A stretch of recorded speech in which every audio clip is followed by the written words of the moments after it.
Just as I was wrapping up my last video, I got this in the mail. Because I still don't have goggles, and after testing so many of them back to back, I knew I want peak performance and nothing else. And since the previous version of the Fatsharks, the HDO 2s, were performing so incredibly well, in fact they were perfect, cannot be better, I thought, why not try the new ones, the HDO Plus. And so I bought them for no less than 600 euros, without a receiver module mind you, so really they're more like 800 euro goggles. And when I flew them for the first time, I thought they were really good. The screens are super nice, the optics are great, the image is perfectly smooth. But after flying a couple packs, I was still not getting up to speed like I was on the old HDO 2s. And I just blamed it on being a little tired and having cold fingers. But when I ran the latency test, it all started to make sense. So somehow Fatshark managed to go from making the perfect goggle, like it cannot be better mathematically, to somehow making a complete piece of shit. And after flying and testing all these different goggles, I think I finally found the answer why this is suddenly happening. And maybe also a way of how they can maybe fix it with firmware updates or at least improve it a little bit. But first, before we get to the nerd shit, I want to address a pretty common response that I'm getting to this whole latency debate, saying that a little bit of extra latency doesn't matter unless you're a pro racer. And even if that's true, which I don't think it is, but that's for another time, even if that's true, it completely misses the point of this whole thing. Because ever since analog television was invented sometime in the 1950s, analog has always been zero latency. Which means some part of the image updates practically in real time, and at 60 frames per second that brings the average latency to exactly 8 milliseconds. And every analog goggle that has ever been released before this has been at exactly 8 milliseconds, maybe 10 if it has a slower screen, or maybe even 12. So since the beginning of FPV, analog has always been this 8 or 10 milliseconds. So when people think analog, they think 8 or 10 milliseconds. And when I'm in the market for a new goggle today, I have the option of choosing the DJI Goggle 3. It has 100 FPS crystal clear video at about 19 milliseconds in race mode. It records almost like an action camera and it costs 650 euros. So when I decide to go out of my way and buy a 600 euro analog goggle, I make the conscious decision to throw all of that away in exchange for 10 milliseconds less latency. But what I get in return with these goggles is nothing.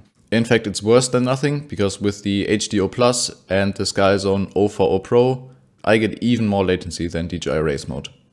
So I hope that makes it clear why I'm so upset about this and why everyone should be, because these new goggles are just simply not analog goggles.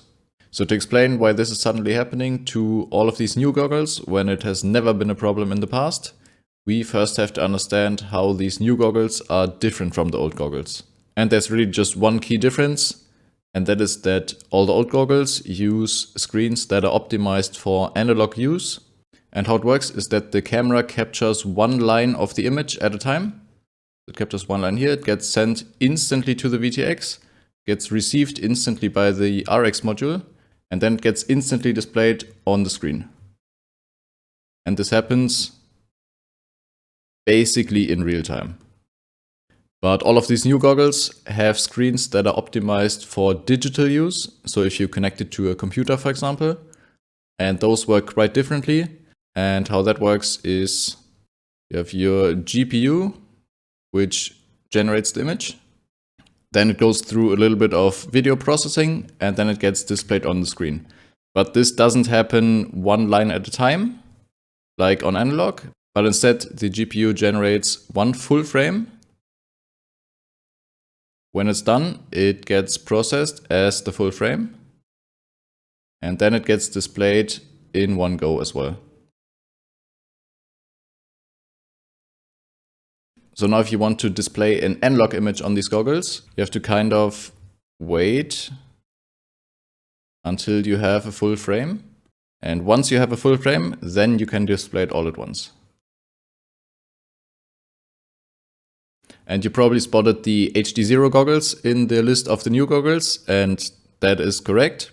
But don't worry, they're here because they are the only one, apparently, that implemented this new setup correctly. And they are getting good latency. So the HD0 goggles basically work like this. You get one line of image from the analog camera. Then this gets processed And this processing adds a very slight delay. So it's kind of like you get 2 lines and then it can do the processing. And then those 2 lines get displayed on the screen.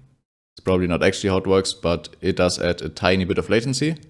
But to do this, you need highly optimized software and also you need special hardware. And a couple people in my Discord server have opened up their SkyZone goggles and started reverse engineering the firmware. And it does not look like the special hardware exists. So I'd say there's a pretty slim chance that these goggles can be fixed. But even if they do manage to fix it, they will probably never get to the same level as a real analog goggle. And the 11 milliseconds of the HD0 goggle is probably the limit. So Fatshark and SkyZone, please just make the old goggles again.